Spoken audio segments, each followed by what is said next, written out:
And I think what I really enjoy about these books is the factor of human behavior. Yeah.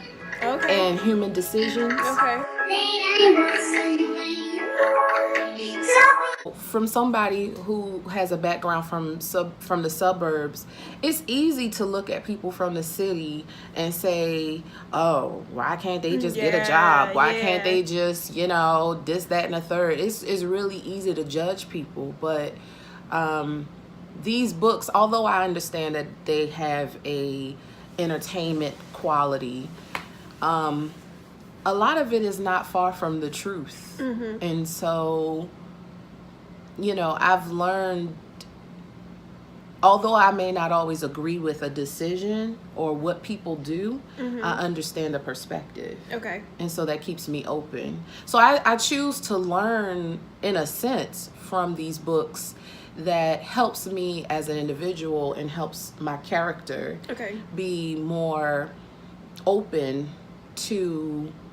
empathetic, sympathetic, compassionate to people who didn't have the same upbringing as you. So we think about Black folk as a monolith. Yeah. We're not monolithic. Mm-mm. And this is an example of that. No. I mean, at the end of the day, the people portrayed, the kinds of people portrayed in urban fiction, number one, they have a story to tell that we all can learn from. And at the end of the day, they're human beings, just like us. I mean, there is no us and them. It's just we humans with different circumstances, different situations. Folks from anywhere are trying to figure out how to live this life and how to handle the cards that they're dealt. Okay. And at the end of the day, I see a lot of these stories saying one thing: we're trying to make it. Yeah. Yep. Trying to make it. The reason why I wanted to have this conversation and why I took the time out to explain your background was to think about legitimizing urban fiction as legitimate literature. Mm-hmm. So when you were explaining how Ashley and Jaquavius they're able to go back and forward in plot, and character development is amazing. Yeah. That's a skill in writing. Mm-hmm. They've captured your attention. My soul. Your whole soul. My soul gets vexed. You belong to Ashley and Jaquavius right now. I do. Murderville is next. Yeah. I'm like already... Animal? Oh, what? By Quan? By K. That's Quan. One? What? That's how you gotta say it. Listen, K apostrophe one. His series on Animal, y'all, I'm trying to tell you. Mm-hmm. Get into it. Get into Animal, get into Black Lotus, get into all of that. Mm-hmm. All of those. I enjoy the series, and not only the series piece, but I also enjoy how both Quan and Ashley and Jaquavius, they create these characters, but they don't seem to abandon them when it comes to the next book. They care about the characters. They actually carry the characters over. Yeah. And so I'm thinking, for instance, the other day when I'm listening to The Cartel, Book 7, The Illuminati. I'm listening to names, and one of the names was like Baron or something. And I'm like, wait, Baron? That sounds familiar. Wait, where I know Baron from? Oh, wait. So they both were pulling from one of their books, Supreme Clientele. Oh. And my mind had to go back quite a few books. So they've created a whole world. It's like the Marvel universe. Come on. Yes. It's just like that. It's just like that. And you're like thinking, okay, wait a minute. Where I know that name from? That name sound familiar. Ooh. And so, one of the things that's happening in Book 7, The Illuminati, is they are marrying characters from the cartel with characters from Supreme Clientele. Okay.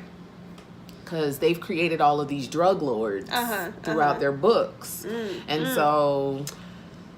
Sounds juicy. It's becoming wonderful. So the point that I was trying to get to earlier, talking about legitimizing urban literature as legitimate literature or bringing them into the fold of the discussion comes from me working and being in libraries. I remember when I first started as a full-time librarian trying to advocate for just a section for urban fiction so that our customers who come in every day demanding it can easily access urban fiction. So the conversation that we have a lot in libraries, and also I think like Barnes & Noble stores that sell books, is should it be put on display or should it have its own section, and should we be exposing our customers to new forms of literature,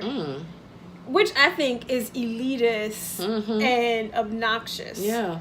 What are your thoughts on that? I agree with that. Okay. I agree with that. I'm very eclectic personally, so I don't want anybody to control what access I can have information to, because like, we're a library. Like libraries are for information. It's for information, and like I said in the beginning, my perspective has opened a great deal to certain behaviors that humans do, or certain decisions that people make. I don't know if I would have had that from a classical standpoint, from a classical story viewpoint. Like Beauty and the Beast is not going to give me that. Right. You know? Sometimes you can learn... Nor is Shakespeare. Right. Sometimes you can learn from the hard, rough, grunge of life in a way that you can't learn from a storybook setting. Yeah. You know? So I disagree with that, absolutely. And it's also discriminatory, because the conversation is around, they need to read more things. They need to read... Yeah, how dare you? Exactly, right? Who's you? We're not telling those who read classical literature to read urban fiction. We're not forcing that on them. No. Yeah. Well, I think we had a conversation, too, about these books versus a book like James Patterson thriller. Is no different. Right. Is no different. The Alex Cross foolish. The way it's foolish. The way that James Patterson writes, because he's not writing anymore, guys. He may occasionally do a thing, but he's now a brand. It's just a name. And people are writing for him. So and that's been happening for years. So he's pushing out books every year. That's why he has so many books coming out a year, because he's now a brand. So the urban fiction writers, I remember going to a talk with T. Styles. So if you can get into T. Styles, she's from Baltimore, or she's from Maryland. Cool. And she said that, she was like, y'all, these books are just entertainment. And that I agree with. Like, they're entertainment. They keep you going. They do give you another perspective, but they are entertainment, right? She's, with her writing style or her writing process is to be in a hotel for 3 days. Yeah. And she just writes. So she can push out a book in 3 days. Wow. A whole book in 3 days.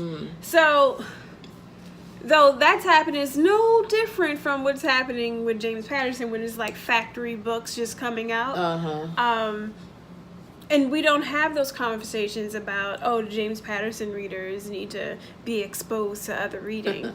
No. And I certainly don't want to reduce anyone's work to being, you just writing just to get them out. Because I really feel the heart and the passion behind these writers. And it's not just to say that there's only Quan and Ashley and Jaquavis. Those are just 2 or 3 authors that I personally draw to, who I trust with this kind of storyline, because they bring so many different perspectives to the table when it comes to urban fiction. I know that there are plenty more out there that I have yet to even explore. What I don't want anyone to do, whether you are an executive at a library or not, I think give people the books. Yep. Just give them access. That is what librarianship is about, and I stand on that completely. Yeah, let me sort it out.